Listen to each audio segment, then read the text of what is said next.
Kaum muslimin dan muslimah rahimani wa rahimakumullah. Pada awalnya dalam Islam, pada awalnya adzan belumlah disyariatkan. Oleh karena itu, di awal-awal Nabi datang ke Madinah, setelah masjid itu jadi, setelah Masjid Nabawi jadi, Nabi kepikiran gimana cara mengumpulkan kaum muslimin untuk datang ke masjid untuk mengerjakan sholat. Maka satu hari Nabi berembuk dengan para sahabat. Kira-kira gimana caranya gimana cara yang praktis agar kaum muslimin kumpul ke masjid untuk mengerjakan sholat berjamaah. Maka saat tersebut ada 3 usulan. Yang pertama mengusulkan, wahai Nabi, kita kerek bendera, kita naikkan bendera di atas, pakai tiang, kita naikkan tinggi-tinggi. Nanti orang keluar rumah, pun dia melihat, oh, bendera telah berkibar, berarti waktu salat sudah tiba. Kemudian satu orang akan mengingatkan kawannya, mengingatkan tetangganya, ayo ke masjid. Maka Nabi SAW tidak respect dengan usulan pertama ini. Kemudian yang kedua, ada yang usul, wahai Nabi, kita pakai trompet. Pret, gitu. Nanti ketika telah bunyi trompet, orang-orang dengar. Oh, ini waktu salat telah tiba, orang pergi ke masjid untuk mengerjakan salat berjamaah.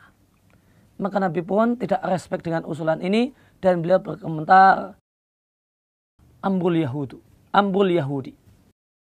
Trompet itu barangnya orang Yahudi. Kemudian ada yang usul yang ketiga, mengusulkan, wahai Nabi, gimana kalau kita pakai lonceng saja?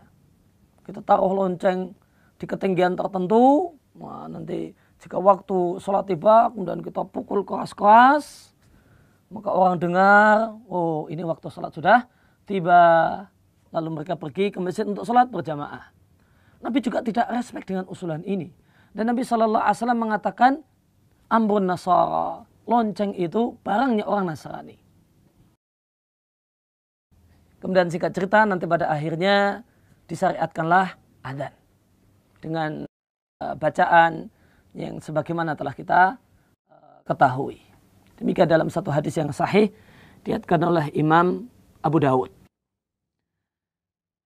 Bapak dan Ibu kaum muslimin dan muslimah rahimani wa rahimakumullah, di sini terdapat pelajaran yang menarik. Nabi SAW menyebut trompet dengan Amrul Yahudi. Trompet itu barangnya orang Yahudi. Oleh karena itu Nabi tidak respect trompet ini digunakan meskipun untuk kebaikan. Mengumpulkan orang untuk sholat. Itu padahal untuk kebaikan. Untuk hal yang manfaat. Untuk hal yang betul-betul manfaat, itu saja Nabi tidak respect. Nabi mengatakan ini barangnya orang Yahudi. Maka bagaimanakah lagi dengan trompet, manakala trompet tersebut tidak untuk kebaikan. Cuma untuk kemudian dibunyikan di malam tahun baru. Tentu lebih-lebih tidak akan Nabi sukai. Bisa kita pastikan. Nabi tentu sangat tidak suka dengan hal ini. Apalagi ini adalah Amrul Yahud, barangnya orang Yahudi. Artinya, maka membunyikan trompet tersebut mengingatkan kita dengan hadis Nabi SAW yang sahih diriwayatkan oleh Abu Dawud dari Ibnu Umar.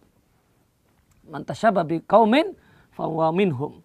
Siapa yang memanfaatkan dan menggunakan barang khas satu kaum, maka satu komunitas, maka dia bagian dari mereka. Maka jika ada di antara kita kaum muslimin yang dan memanfaatkan, membunyikan trompet, maka ini berarti kita bagian dari mereka, bagian dari orang-orang Yahudi. Maka menyembunyikan trompet di tahun baru ini bermasalah dari sisi trompetnya itu sendiri.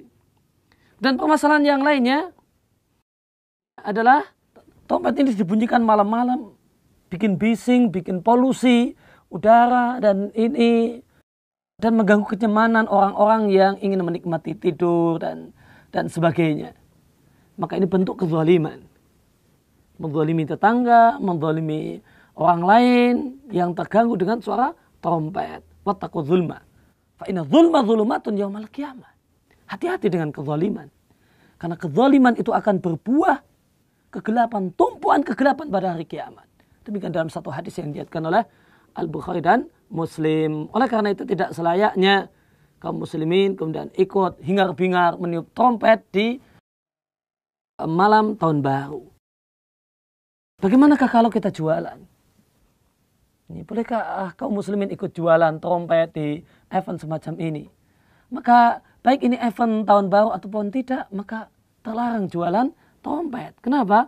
Karena Nabi SAW mengatakan bahwasanya trompet itu amrul Yahud, barangnya orang Yahudi.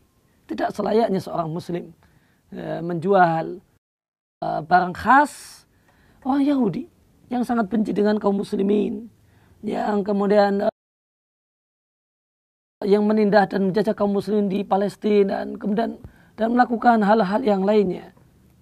Oleh karena itu hendaknya seorang muslim itu bangga dengan keislamannya, bangga dengan kekhasan keislamannya dan kemuslimannya, dan tidak menjadi orang-orang yang latah mengikuti apa yang dianggap tren, apa yang dianggap baik tanpa kemudian menimbangnya dengan petunjuk Nabi Sallallahu Alaihi Wasallam.